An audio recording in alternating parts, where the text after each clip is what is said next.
à tous, bienvenue, mesdames, messieurs. Dossier de candidature truffé de graves fautes, des déclarations sur l'honneur jamais signées par des candidats dont les dossiers ont pourtant été validés. La Commission électorale nationale autonome Sénat n'aurait pas du tout joué franc jeu, mais plutôt passé maître dans le favoritisme lors des législatives du 28 avril dernier, ayant mis aux prises juste les seules formations politiques proches du chef de l'État. Loin des suspicions et rumeurs classiques, la révélation du président de l'autorité nationale de lutte contre la corruption mettent tout un peuple sous le choc, jetant à la limite du discrédit sur toute une institution. Désormais, sur presque toutes les lèvres, une question. Prétendue compromission de la commission électorale lors du scrutin du 28 avril. La Sénat, toujours qualifiée pour les prochaines joutes électorales. La question, à valeur de thème, est au menu du numéro du jour de votre émission débat 100% Bénin. À mes côtés, pour essayer d'apprécier le débat qui a cours un peu partout, Gabin Goubi, journaliste, analyste, il est analyste politique. Voilà, Gabin Goubi, bonjour. Bonjour Joël, bonjour aux téléspectateurs qui nous suivent en ce moment. Merci de répondre à cette invitation. C'est un plaisir. En face de vous, notre confrère Marcel Zoumenou, journaliste analyste, il est l'assistant du directeur de publication de la Nouvelle Tribune, dont on attend toujours le retour dans les kiosques. Marcel Zoumenou, bonjour. Bonjour Joël. Merci une fois encore pour la disponibilité. C'est moi. Équité, impartialité. Mesdames, Messieurs, ces principes n'auraient, dit-on, jamais existé, sinon que de nom pour l'organe ayant conduit les très controversées élections législatives du 28 avril dernier. Emmanuel Tiandou et ses collaborateurs n'auraient été, dit-on, ni juges ni arbitres durant le scrutin, mais plutôt des missionnaires. Des révélations à raviver la douleur, Marcel Zoumenou, de la majorité des électeurs n'ayant pu participer à un scrutin pourtant très attendu du grand nombre. Oui, c'est dommage on en est arrivé à organiser pour la première fois au Bénin depuis 1990 des élections exclusives qui n'ont rien des élections qu'on observe dans les pays démocratiques. Et que quelques mois après, on entende ce qu'on a entendu la fois dernière venant de la bouche de Jean-Baptiste Elias, président de la NLC. Mais pour moi, je n'étais pas surpris. Je n'étais pas surpris parce que je savais que même si ce n'était pas dit de façon ostentatoire, c'était que si les deux listes ont pu être présentes aux élections, c'est qu'ils ont bénéficié de faveurs. Et donc, je n'étais pas surpris. Simplement, quand vous voyez ce qui se passe aujourd'hui à la Sénat et ce qui est dit sur cette institution, elle ne devait plus continuer à exister. D'ailleurs, depuis longtemps, parce que les principes, les valeurs, la logique politique sur lesquelles nous avons institué la Sénat nouvelle formule, qu'on a appelée Sénat pérenne et professionnel, ces principes, ces valeurs, ces logiques ont disparu. Et nous avons expérimenté les autres Sénats, qui étaient des Sénats ad hoc, qu'on installe juste de façon ponctuelle pour organiser les élections. Puis la réflexion a évolué et le législateur a pensé et a dit que si on confie désormais la Sénat à des gens qui ont un mandat beaucoup plus long, des gens qui ont le savoir-faire nécessaire, ils pourraient améliorer la qualité de l'organisation matérielle des élections. Et c'est cette première mandature qui est la première expérience de cette Sénat professionnel et pérenne, qui a un mandat de 7 ans, si je ne me trompe. Et donc, c'est cette Sénat qui va organiser les prochaines élections communales et la prochaine élection présidentielle. Et nous voilà avec des gens qui, brutalement, s'écartent de la mission pour laquelle ils sont là. Et je disais tout à l'heure que ça ne devait pas surprendre parce que le principe sur lequel, la logique politique sur laquelle cette Sénat a été créée n'existe pas. On voit que le législateur avait bien pensé la chose. On disait qu'on voulait un Sénat professionnel, mais c'était un bon dosage de mouvance et de l'opposition. C'était, vous l'avez bien dit. Oui, c'était un bon dosage de mouvance. On a dit, on donne 2 à la mouvance, 2 à l'opposition et 1 à la société civile, et on a bien précisé que c'est un représentant des magistrats. Donc c'était dans cet esprit qu'on avait institué la Sénat. Et donc les désignations étaient faites en tenant compte de la configuration de l'Assemblée au moment où elle était installée. Les FCBE, qui était le parti de la mouvance majoritaire, avait eu 2.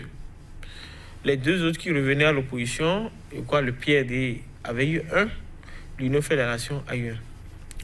Mais les choses ont évolué entre-temps.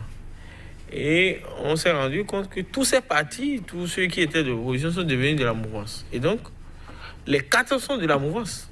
Puisque jusque-là, les PRD n'ayant jamais dit qu'il est de l'opposition, on a les 4 qui sont de la mouvance. La seule personne qui devrait être un peu le tampon, malheureusement, on ne la sent pas dans cette posture. Et donc, la logique, le principe qui a fondé cette Sénat a disparu depuis. Puisque si on devait suivre ce principe, c'est le même principe qui a amené à la création du bureau de COS-LEPI, et choses là, et où on dit mouvance, opposition, même nom. C'est ce qu'ils ont, les hommes politiques avaient appelé comment dirais-je, les paritaires, voilà, les notions de parité dans les institutions d'organisation des élections et de correction de la liste électorale.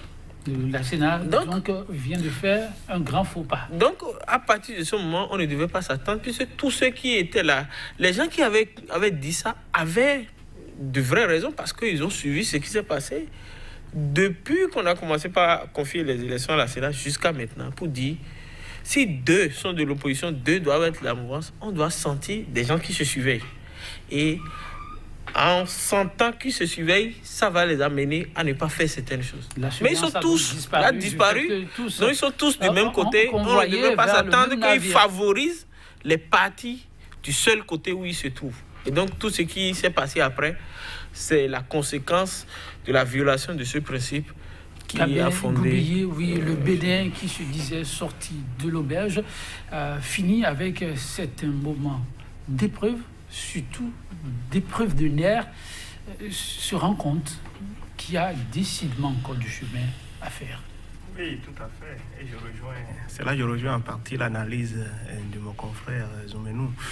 Parce que vous savez, quand vous élaborez des tests, il faut bien étudier la faisabilité de ce qui est là. Parce que quand une institution qui est appelée à faire un travail purement technique doit être mise en place par des politiques, je pense que ce n'est que le résultat auquel on pourrait s'attendre. C'est dommage qu'aujourd'hui, on veut mêler la politique à tout. Je ne sais pas ce qu'on peut attendre d'une Sénat où des membres sont élus par des politiques, des représentants sont désignés par des politiques, alors qu'ils sont appelés à faire un travail purement technique.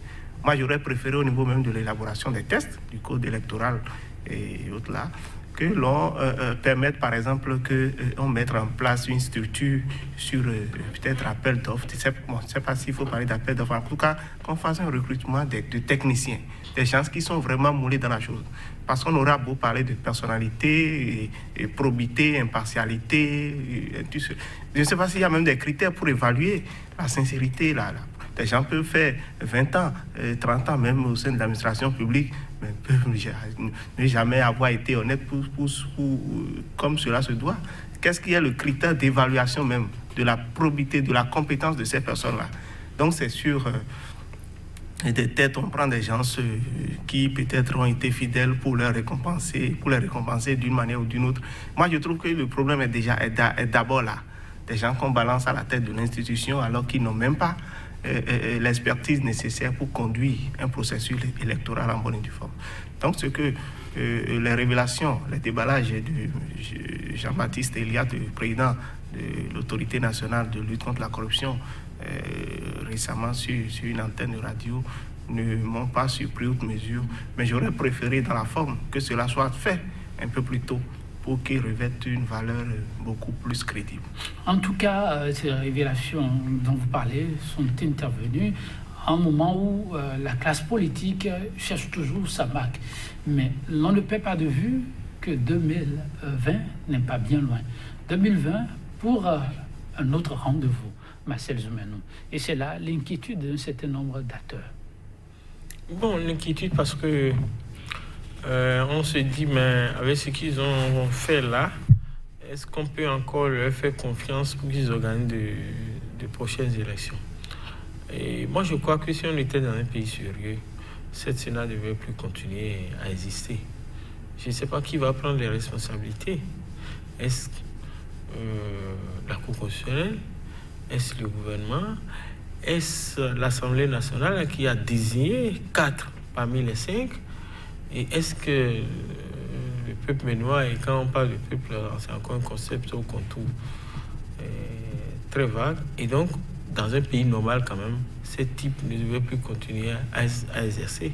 Soit ils devaient démissionner d'eux-mêmes parce que, vous savez, les dernières élections législatives, moi je fais partie de ceux qui continuent de clamer partout où je passe qu'on devait les annuler.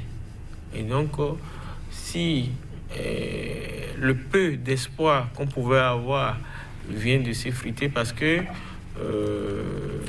comme si on devait présenter les élections comme un boubou ou bien un habit, je pense que toutes les parties sont déjà entachées. C'est les élections qui nous ont amené des tueries ici. On a tiré à balles réelles sur des gens à Kagyan et à Chaourou. À cause de cette élection, on a coupé Internet, on a écarté l'opposition. Après les élections, les arrestations arbitraires et sommaires qui ont continué. Et beaucoup de gens sont en prison. Et il y a beaucoup de choses que ces élections ont amenées. Et en plus de tout ça qu'on avait comme problème, en plus de tout ce qu'on avait entendu, qu'on nous dise en plus maintenant que les deux partis qui ont été positionnés, eux aussi, leur dossier n'était pas clean, ça veut dire qu'en réalité, il ne devait pas avoir de parti qui devait pas se présenter à ces élections. Et donc, logiquement, si on devait suivre la logique, on devrait annuler simplement ces élections et dissoudre, ou je ne sais pas quelle formule, dégager cette Sénat qui est là et qui, comme vous l'avez dit dans votre intervention, nous ont donné les impressions comme des missionnaires, des gens envoyés en mission pour régler un problème politique, au lieu d'être des gens qui respectent les textes de loi, le code électoral, pour nous aider à organiser des élections transparentes et des élections démocratiques, ce qu'on n'a pas eu.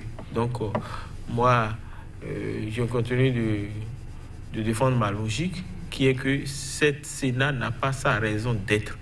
Parce que si elle organise les élections communales, la moindre erreur, le moindre soupçon va déclencher un tollé, puisque les gens savent désormais ce qu'ils ont fait pour les élections législatives, et donc personne ne va tolérer qu'ils le fassent pour les communales. Encore que là, quand je le dis pour parler des élections communales, on ne sait pas si les choses vont évoluer. Peut-être que c'est encore les deux partis qui vont participer à ces élections, ou peut-être qu'on va décider d'élargir aux autres partis qui sont tous de la mouvance. Et donc, quand même on parle de communal, pour moi, ça n'a pas d'enjeu. En tout cas, pour le moment, aucun parti politique de l'opposition n'a eu de certificat de conformité. Donc pour moi, ça n'a pas de danger. Ça ressemblera aux dernières élections législatives. C'est clair que le ciel est plus qu'assombri, parlant du ciel politique au Bénin. Mais on espère que ce sera plus clairsemé dans les jours à venir. Les déclarations qui viennent jeter comme du discrédit sur l'institution, la Sénat, renvoient pour certains à cette sortie du PRD quelques mois avant Les 10 scrutins, c'était le 8 mars, plus précisément. Vous vous rappelez un peu ces déballages pour nos téléspectateurs de voix de mémoire. À l'issue de cette conférence de presse du 8 mars, je cite le président de cette formation politique qui accompagne quand même le chef de l'État. Il disait en filigrane, Maître Adrien Ombedji, s'agissant de la décision de la Sénat d'exclure le PRD, la direction exécutive nationale a jugé cette exclusion inique et illégale au regard des faits de la loi et au regard du traitement de faveur accordé aux dossiers UP et Bloc républicain pour des situations similaires et même beaucoup plus graves. La décision de la Sénat est une décision partisane d'exclusion du PRD et partisane de validation des listes UP et Bloc républicain. Fin de citation, je m'en arrête là, Gabin Goubier. On se rappelle ces déclarations que, en tout cas, beaucoup avaient pris avec des pincettes. Mais quand on se mire un peu dans les révélations faites aujourd'hui, on doit juste apposer. Qu'est-ce que vous vous dites? Oui, le PRD, on dirait que le PRD a vu le mal, a senti le mal venir. Vous savez, le PRD est fortement représenté au sein de cette institution à travers un représentant qui avait un temps été désigné par le parti. Donc, curieusement, les révélations qui ont été faites et que vous nous avez fait vivre, dont vous avez donné lecture tout à l'heure, se sont confirmées par la suite. Et beaucoup ont parlé d'exclusion. On ne sait pas comment est-ce que le PRD a eu vent cela. Et par la suite, on a vu effectivement que le PRD faisait partie des 3 partis politiques qui, après avoir, des 4 formations politiques qui, après avoir déposé régulièrement leur dossier à la Sénat, étaient exclus du jeu. Toujours est-il que l'institution n'a pas rassuré beaucoup de politiques et aussi la population dans une certaine mesure de ce qu'est du traitement qu'elle a réservé au dossier de candidature posé. Aujourd'hui, Jean-Baptiste Elias est monté au créneau pour dénoncer ou bien faire le déballage par rapport à ce qui avait été fait. C'est vrai que moi, je déplore personnellement que ces déballages-là soient intervenus 5 mois pratiquement après la mise en place de cette structure. Aujourd'hui, l'institution, l'Assemblée nationale est mise en place et elle fonctionne comme elle peut.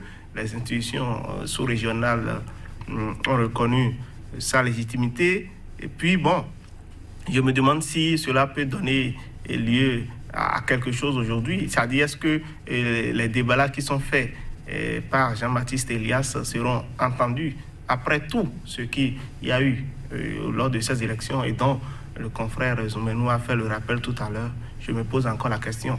Mais par rapport au scrutin en vue au prochain jour électoral, c'est normal de nourrir des craintes vu ce qui s'est passé là.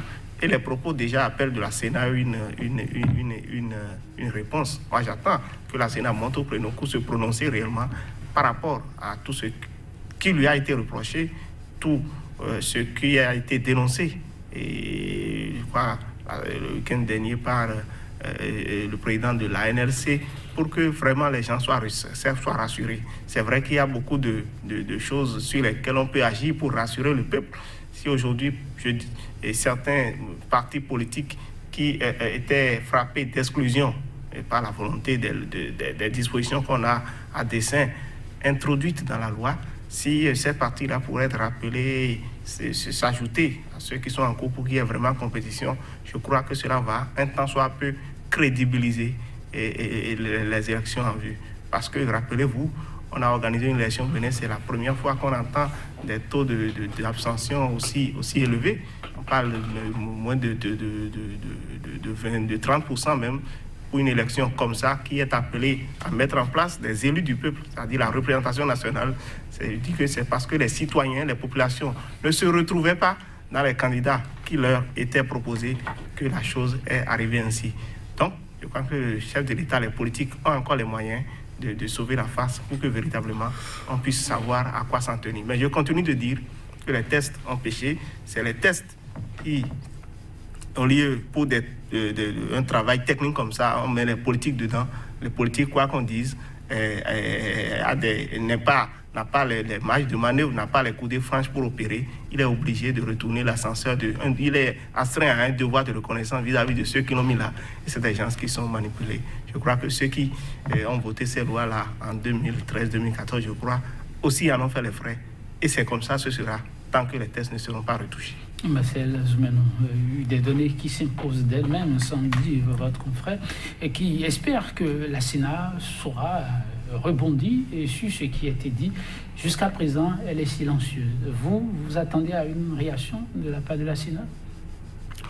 Oui, le mieux aurait qu'il réagisse, qu'un responsable de la Sénat réagisse pour dire oui, on nous accuse de ça, et de donner des explications, parce que c'est suffisamment grave ce qu'a dit le président de l'ANC. Mais je peux comprendre qu'ils aient décidé de se taire ou qu'ils, jusque-là, n'ont pas pu réagir. Parce que c'est difficile de venir se défendre par rapport à ces genres d'accusations.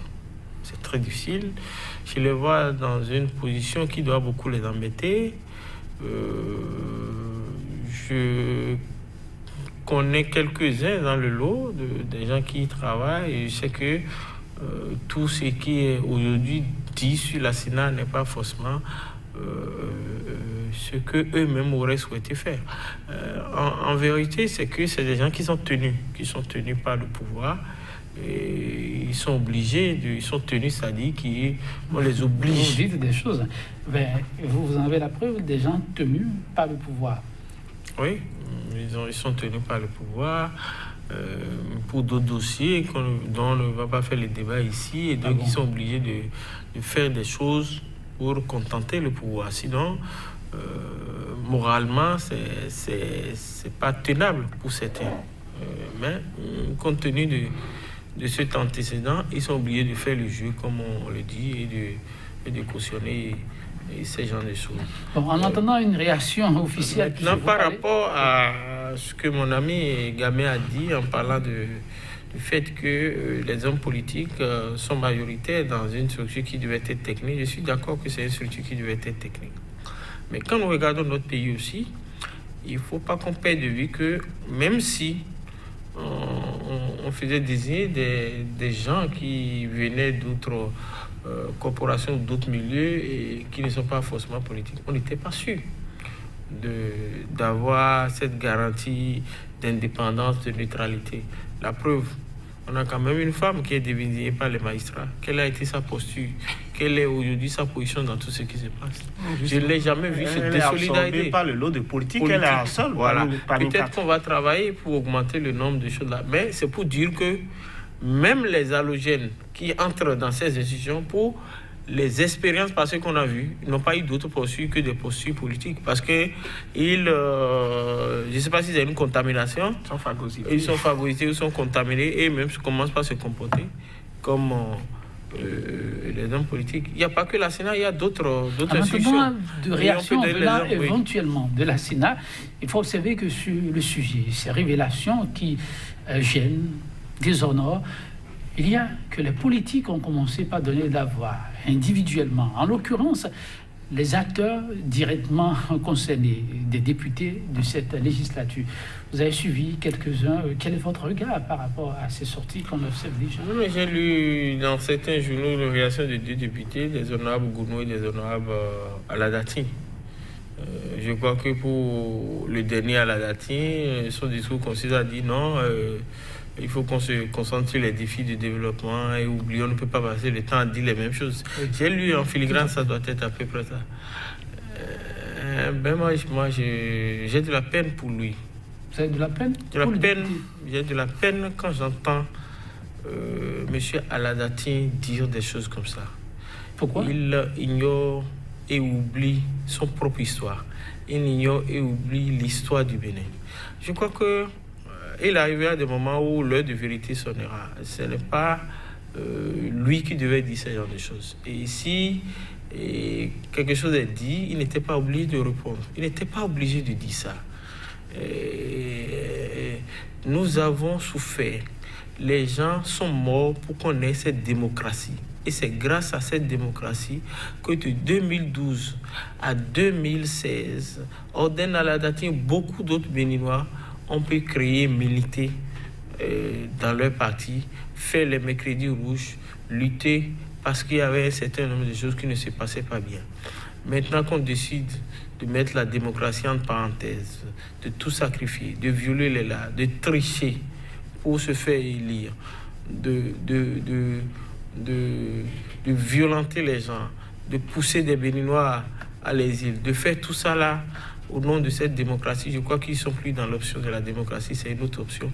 Et je crois que le moment arrivera où on devrait leur demander des comptes, parce que c'est un écartement de l'objectif, de la vision politique que les Béninois à la conférence nationale de 1990 ont décidé de suivre. On a souffert pendant près de 1960 jusqu'en 1990. Nous avons connu des périodes d'instabilité politique. C'est en tirant leçon de tout ça qu'on a décidé de faire la démocratie, qui pendant au moins presque 26 ans, parce que de 90 à 2016, la démocratie béninoise s'est comportée, vaille que vaille, mais eux, ils sont venus, et je crois qu'avec le discours christien, c'est qu'ils ont décidé de mettre la démocratie en parenthèse pour continuer. Et ça, le temps viendra où ils devraient rendre compte de tout ça. En tout cas, de voir commencer par se délier dans le rang d'acteurs politiques pour essayer d'expliquer un peu ce qui dérange aujourd'hui. Ces révélations, vous avez suivi aussi Gabi, en entendant peut-être une sortie des responsables de la Sénat, des acteurs politiques donnent de la voix. Et quel est votre regard par rapport à ces sorties? Oui, c'est totalement curieux que au sein de notre classe politique, c'est le même comportement qu'on adopte. C'est-à-dire que quelqu'un fait des déballages suite à des investigations, parce que je n'ose pas croire ici que Jean-Baptiste Elias ait pu se lever sur un coup de tête pour dénoncer des choses qu'il n'a pas pris le soin de vérifier au préalable. Maintenant, vous vous levez parce que vous êtes à une position qui vous permet peut-être de jouir de cette situation-là pour dénoncer, pour même prétendre dire que ce qui a été révélé est faux. Non, ils n'ont pas dit ça. Aucun n'a dit que c'est faux. Mais bon, il faut voir le raisonnement. C'est le raisonnement qu'on ne peut pas dire les mêmes choses, il faut évoluer. Et l'autre dit non, si même c'est ça, c'est la faute de l'administration. Aucun d'eux n'a contredit. Non, je crois bien que le député Gounou est allé dire que c'est de l'intoxication. Ah, ok. Il a sorti ce mot. De l'intoxication. Mais il a quand même dit que c'est la faute de l'administration. Oui. Mais parler d'intoxication, c'est comme si c'est quelque chose qui ne s'est jamais passé ainsi. Maintenant, j'aurais voulu, s'ils ont des preuves contraires, de les exhiber. Si Jean-Baptiste Elias également, qui dit de tenir les documents qui le fondent à faire ce déballage-là, qu'ils saisissent la justice, parce que la Sénat, je crois, dans le code électoral, j'ai vu, en cas de faute grave, ils peuvent être poursuivis par la justice, et ce qui pourrait aboutir même à leur démission, à leur radiation, ou bien enfin à être démis de leur fonction. Donc je voudrais que face à ce genre de situation, qu'on sache les réactions à émettre. C'est vrai, pour Orden Aladati, moi ça me fait un peu mal, pour quelqu'un qui a mené des combats dans ce pays, pour quelqu'un qui a porté le flambeau de certaines luttes au sein de la République, dire aujourd'hui, bon, c'est une situation déjà à laquelle il faut évoluer. Je suis en partie d'accord pour ce qu'il a dit, mais est-ce que c'est la personne, c'est à lui de parler ainsi? Moi, je trouve qu'il faudrait savoir raison garder et penser à comment faire pour quand même redorer l'image du pays à l'extérieur. Certains font déjà des propositions, Gabine Goubi, je ne vous interromps pas. Il y en a qui proposent qu'au lieu de ces réactions individuelles d'acteurs déjà siégeant à l'Assemblée nationale, que cela, pour aider l'institution parlementaire à jouer autant soit peu sa crédibilité, pourrait se constituer pour se saisir de ce dossier, question de voir un peu plus clair. Pensez-vous que c'est une option vraiment plausible dans un état normal, je crois que c'est ce qui devrait être fait. c'est-à-dire les gens qui sont indexés. On a parlé, par exemple, il a même cité nommément des gens qui n'auraient pas, en temps légal, en temps réglementaire, fait la déclaration publique de leur patrimoine, de leurs biens. Il a indexé individuellement certaines personnes. Les deux qui, curieusement, sont montés au créneau pour donner, pour faire des réactions par rapport au déballage là, ne sont pas, à mon point de vue, moi je n'ai pas suivi l'émission, mais pour le rapport qui nous a été fait sur les réseaux sociaux avec ce qu'on a lu sur la toile et autres là, ils n'ont à aucun moment de l'émission été directement indexés. Bon, c'est eux qui se rigent en défenseurs du bloc, plutôt que de faire des actions concertées par rapport à ce qui est dénoncé pour qu'on sache réellement où situer les responsabilités. Moi, je trouve que c'est une bonne proposition, c'est une posture assez responsable, ou au pire des cas, c'est-à-dire qu'on fasse un débat contradictoire pour que chacun vienne exhiber ses preuves. Encore que eux, en tant qu'acteurs politiques, on peut a priori imaginer ce qu'ils auront à dire, mais le grand problème, c'est au niveau de la Sénat, parce que si l'institution n'avait pas peut-être été indexée par rapport à la mauvaise gestion, par rapport au favoritisme dont elle est accusée aujourd'hui, on n'aurait pas abouti à tout cela. Donc c'est la Sénat qui, je pense, le politique ne saura que jouer son rôle. Et moi, je trouve, au-delà de l'analyse qu'on peut faire ici, que les deux politiciens sont dans leur rôle de se justifier, de justifier même les conditions de leur élection, de marteler que, bon, tout a été fait dans les règles de l'art, ils sont là, parce que les positions les contraignent justement à adopter cette posture. Oui, Marcel Zoumenou, même question pour vous. Pensez-vous que l'idéal aurait été que Louis-Yves Lavonou et ses pairs se saisissent de la polémique ambiante pour voir comment laver l'honneur ou bien redorer le blason de l'institution à travers une action concertée par rapport à la polémique concernant la Sénat? Plausible. Louis-Yves Lavonou, c'est le président de l'Assemblée nationale, non? Tout à fait. Il semble que vous n'avez pas suivi tout à l'heure. Il a dit que l'émanation de la Sénat, oui, l'émanation actuelle, oui, est une émanation illégitime. Pourquoi vous me parlez encore de Lavonou? Pour moi, je n'ai jamais... On ne peut pas... Oui, puisque rien à espérer de là, il faut balayer ça. L'Assemblée, oui, et la Sénat sont à balayer.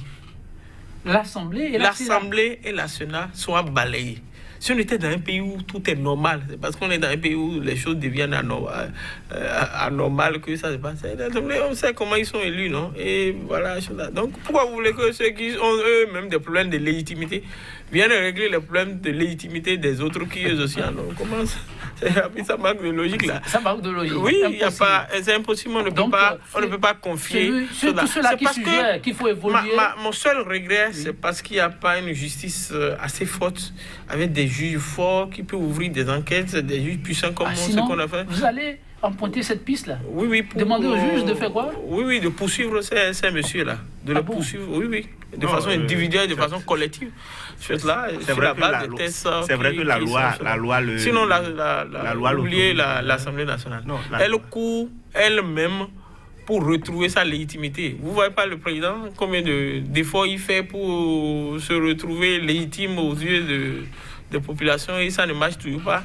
Et il a tellement de problèmes, il ne peut pas prendre le problème de la Sénat sur le dos. Il faut laisser Lavonou en paix, régler ses problèmes de légitimité. On va vers une élection, on est aussi à l'ère des réformes à la Sénat qui, tant bien que mal, essaie de gagner la confiance des concitoyens, des électeurs, dans un environnement comme celui-ci, avec un mandat qui court toujours. Pensez-vous qu'il faille revoir l'équipe aujourd'hui en place?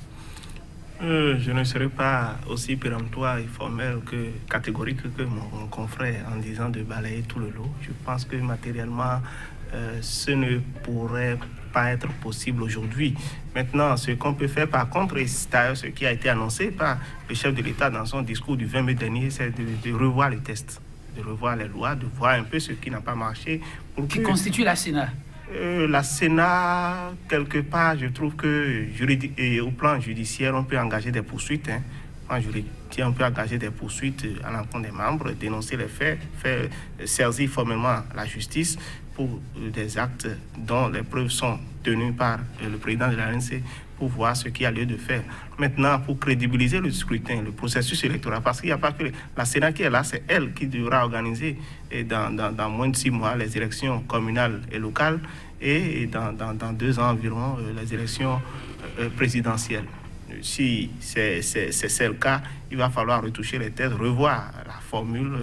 Enfin, si on sait le faire, c'est-à-dire pour des intérêts autres là, on peut peut-être ne pas en faire une priorité, mais je trouve que pour l'image du pays, on peut envisager cela. Le chef de l'État l'avait promis dans son discours du 20 mai dernier qu'il va introduire, il va faire asseoir tout l'ensemble de la classe politique pour voir ce qui n'a pas marché pour qu'on soit parvenu à 2 listes seulement pour une élection censée faire asseoir les représentants du peuple, les élus du peuple.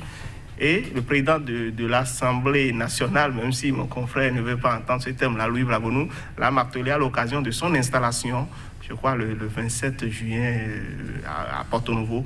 Il a aussi dit qu'il faudrait qu'ils aient eu le courage d'affronter ce peuple-là, qui les trouve peut-être un peu illégitimes aujourd'hui, qu'ils aient...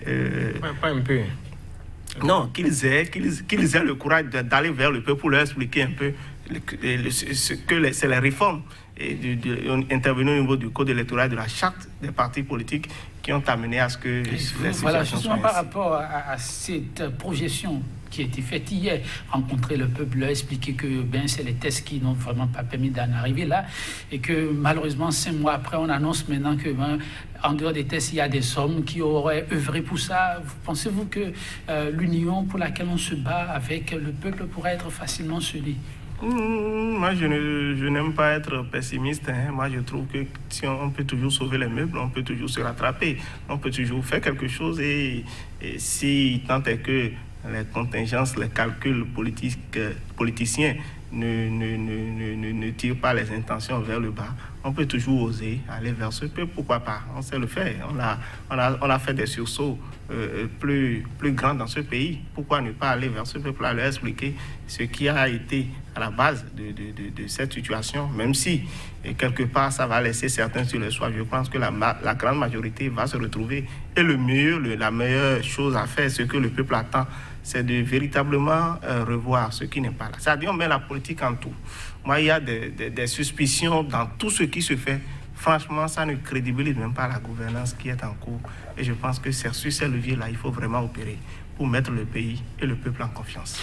Le pays et le peuple en confiance. Pour l'instant, ce n'est pas le cas. Le peuple regarde avec un peu de dédain, parfois de recul, parfois beaucoup de doutes.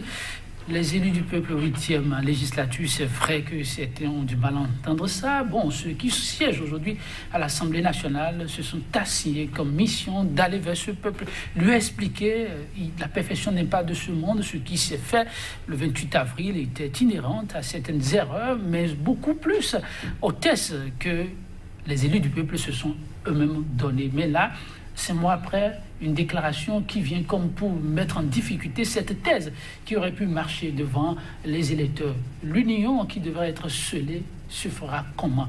On s'y prend comment? Parce qu'on a besoin quand même d'évoluer ensemble.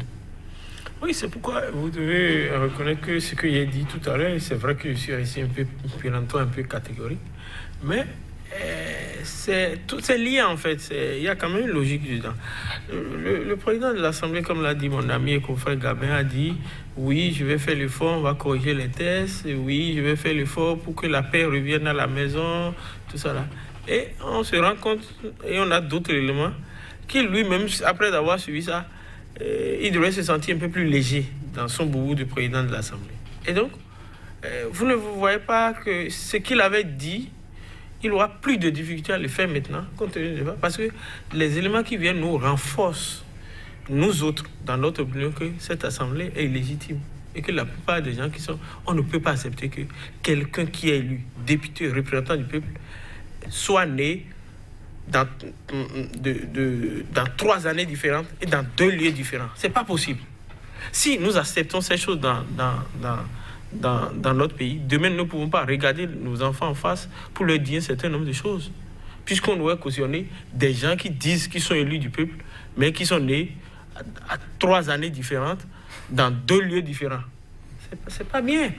Et je suis sûr que si on fouille bien, il doit y avoir d'autres anomalies dans le lot de ceux qui sont élus. Le député Bounou a dit que c'est lié à des anomalies au niveau des administrations, que l'individu ne peut jamais se donner le privilège d'écrire 3 lieux différents pour avoir connaissance. Mais peut-être nos administrations qui ont fauté sur ce plan. D'accord. Okay. Mais le mal est que la Sénat n'aurait pas constaté cela, mais aurait fait d'autres constats. Non seulement la Sénat, les membres, le bureau de ces partis qui a reçu ces listes de candidatures n'ont pas une cellule pour vérifier. Moi, je me pose à cette question.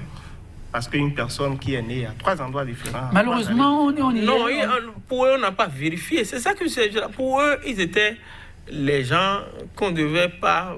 C'est pour les autres qu'on est allé chercher même les petites erreurs de virgule pour les écarter. Mais pour eux, on sait qu'ils sont de la bonne liste et donc on n'a pas trop regardé.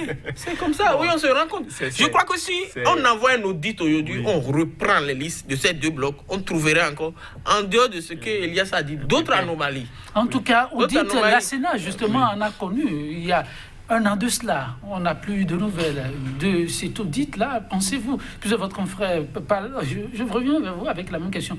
Pensez-vous qu'il faille donner les conclusions de l'audit de 2018, aller au-delà et par rapport à ce qui vient d'être dit, commanditer encore un autre audit pour la Sénat? Non, ça ne fera pas de trop? Justement, moi je parle cette fois-ci de l'audit des dossiers des 2 blocs. On vous a compris, je reviens vers pas vous. de l'audit de la Sénat. Je trouve, même Sénat, il y a eu une opération en 2018, la Sénat revient encore avec d'autres problèmes, des pépins. Est-ce que les politiques ne seraient pas en train de chercher noise pour cette Sénat? C'est de ce qu'on est en train de... Cela, on est en train de dire ici. Et moi, c'est ce qui est à souhaiter. Et c'est vrai que le confrère Marcel avait dit tout à l'heure que peut-être ils sont tenus par des politiques. Je me demande bien ce que ces résultats, ces audits-là ont révélé pour que, cette Sénat qui n'a même pas été installée par le pouvoir en place, soit devenue subitement si docile, je ne sais pas.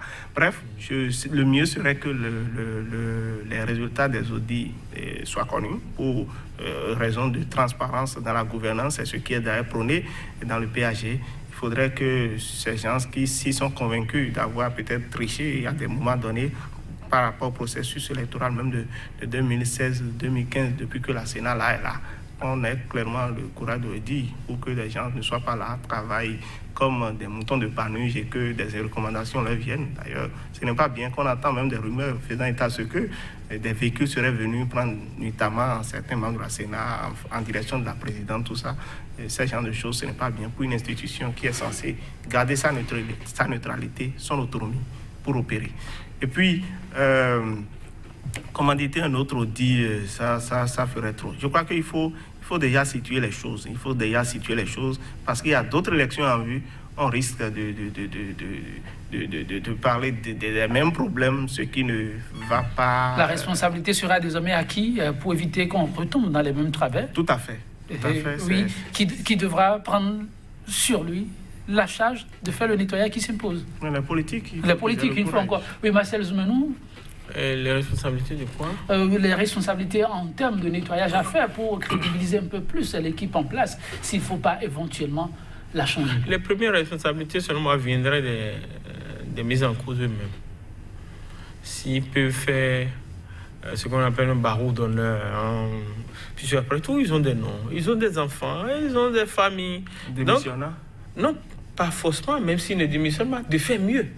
Pour qu'à la prochaine, si il y a éventuellement une élection, parce que ça aussi c'est un autre débat, qu'ils puissent faire des choses pour qu'on ne vienne pas dire voilà encore, ça c'est chose là. Et puis toutes les autres responsabilités, j'ai dit que tout à l'heure que si on a une justice, on peut rester, ouvrir une enquête tout au moins ou bien poursuivre ces messieurs. Donc je crois que c'est les niveaux de responsabilité. Le chef d'État, on peut se dire, c'est pas moi, c'est une institution à part, je ne peux pas, parce que c'est une institution autonome. Hein? Même si il profite de ça, c'est pas lui qui est responsable. Et donc on ne peut pas l'accuser pour ça. Ma conclusion, c'est que vous voyez que nous sommes toujours dans les dédales des dernières élections. Je crois, mon souhait, c'est qu'on quitte cela et qu'on pense réellement aux problèmes actuels. Le problème actuel, c'est une frontière qui est fermée avec tous ces corollaires. Vous venez de parler de ça tout à l'heure. Une entrée avec ses morosités, beaucoup d'enfants qui sont tués à la maison parce que leurs parents manquent de moyens. Je crois que c'est des défis urgents sur lesquels nous devons nous concentrer. Et avant de nous concentrer sur cela, il faut qu'on puisse laisser le cadre qu'on a tracé, qui est la démocratie, survivre. C'est le plus important. Merci. Laisser la démocratie survivre. Et votre conclusion? Oui, souhaiter qu'on ait le courage d'aller vers les tests pour voir ce qui a cloché, ce qui a fait que les citoyens qui quand même devraient participer aux élections, ce qui est un droit constitutionnel, en avait été exclu du droit d'être éligible. Carter les partis politiques pour qu'on se retrouve à deux, alors que même la charte des partis politiques ne l'a pas prévu. Donc, essayer de voir ce qu'on peut faire à ce niveau-là pour que véritablement le peuple se sente en confiance et que les taux d'abstention aussi énormes qu'on a enregistrés par le passé ne se reproduisent plus lors des prochaines élections. Merci à vous, Gavin Goubié. Merci aussi à vous, Marcel Zoumou. Chers téléspectateurs, merci pour la complicité permanente, 100% bénin pour le numéro du jour. On s'en arrête là avec une pensée à Jean Dutour autour de cette citation. Toute carrière politique, c'est donc notre clin d'œil politique, si triomphale soit-elle à ses éclipses. Bonne méditation chez vous. À très bientôt pour notre numéro de 100% bénin, toujours avec la même disponibilité. Au revoir.